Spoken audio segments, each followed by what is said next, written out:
E hoje assim a gente vai conversar um pouquinho de uma passagem bíblica, né?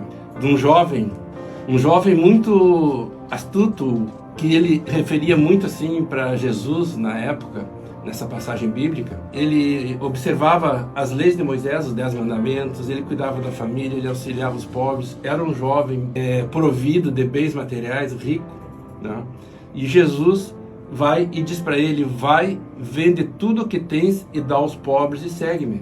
E ele diz assim: eu poderia fazer tudo isso, me desfazer dos bens, mas, aí surge um mas, naquela conversa que esse jovem estava tendo com Jesus: amanhã haverá uma corrida, uma carreira entre nós, hebreus e os romanos, uma carreira de biga, pela qual eu quero participar e humilhar os romanos, porque os romanos viviam humilhando os hebreus. E aí o jovem diz para Jesus: eu vou na corrida e depois eu sigo-te. E aí ele diz assim: agora ou nunca, para o jovem. E o jovem diz, a lenda, que ele estava com um cacho de uvas nas mãos, conversando com Jesus. E como tinha uma reunião para tratar da organização da corrida no outro dia, um jovem atira aquelas uvas no chão e se despede de Jesus e sai correndo. E aí surge o primeiro questionamento de hoje, que é sempre necessário uma decisão nas nossas vidas, né? Às vezes a gente tem a oportunidade de uma decisão, de uma modificação na vida, e a gente perde aquela oportunidade, vacila, né? Seja o motivo que seja. Então Jesus, quando estava chamando esse jovem para acompanhar ele prioriza a corrida das bigas, se despede de Jesus, Jesus chama ele: é agora ou nunca. Aí vem aquela necessidade da decisão, da falta de ânimo, né? A falta de altivez do jovem, que resolveu ir fazer a corrida primeiro para depois seguir Jesus, né? E aí naquele momento ele vacila entre Deus e o mundo, entre a glória da corrida, de vencer a corrida, e seguir a Deus. E aí o jovem, na sua grande decisão que ele tinha, era um grande desafio para ele, né? Dar um rumo na vida. Sim, a importância dessa frase, agora ou nunca. Ou nunca, agora ou nunca. E aí, quando Pedro e João, que tinham saído para fazer umas compras, e retornam e encontram Jesus triste. E aí a gente bota aquele sentimento de paixão primeiro: vou resolver, vou lá correr, vou ter o orgulho de vencer a corrida, para depois vir e seguir a Jesus, né? Então, muitas vezes a gente dá uma moeda para quem pede na rua, mas não estende uma mão para dar um aperto de mão, né?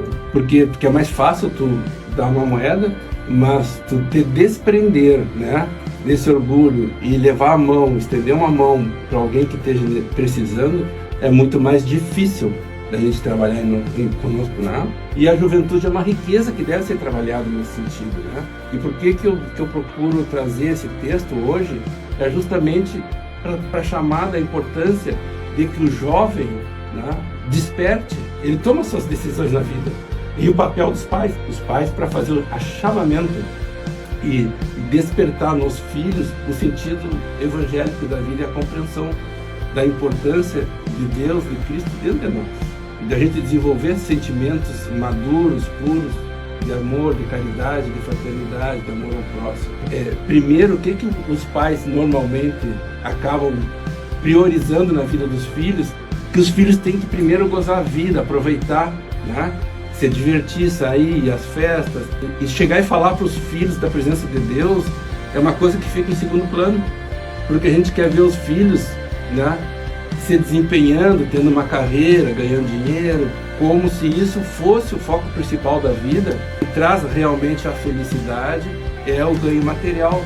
Só que o ganho material, ele é importante, sim, mas a felicidade é aquela mais intrínseca, aquela felicidade profunda que move o nosso interior. Essa está um pouco mais acima, né? Tá já a nível espiritual.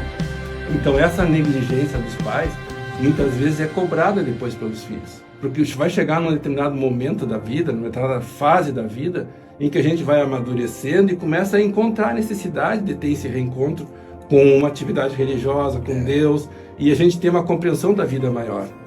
E aí a gente passa a entender que o mundo é movido por energias sutis que movem dos céus, assim, Deus, dessa crença, dessa fé, que nos fortalece no dia a dia, nas lutas do dia a dia.